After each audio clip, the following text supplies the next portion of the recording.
Common sense कैसा है आप? बस सिंपल से है, आराम सा ही है, आम सा ही है। गुजारा हो जाएगा? चलें ठीक है, मैं आपसे क्वेश्चन करती हूँ। ऐसी कौन सी चीज़ है जो दुनिया में नहीं है लेकिन हमें नज़र आती है?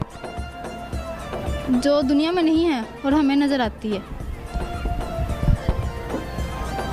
I don't know. सोचें। शायद रूह या फिर कोई साया हमारा। दुनिया में तो नहीं है लेकिन हमें नज़र आती है। चलें ठीक है, मैं नेक्स्ट क्वेश्चन करती हूँ। ऐसी कौन सी इंसान है जिसे ख़राब सेहत से फ़ायदा होता है? खराब सेहत से फायदा होता है? ये कौन सा इंसान है? ये कौन सा इंसान है जिसे खराब सेहत से फायदा होता है? नाइस। सोचो सोचो। दोबारा पूछिए क्वेश्चन, इससे पूछो ना, आप ही दे दो जवाब, इससे पूछो दोबारा। नहीं नहीं, ये जवाब यही देगी, अगर आप दे देना आपको आना पड़ेगा। नहीं नहीं, यही बताओ। क्या है?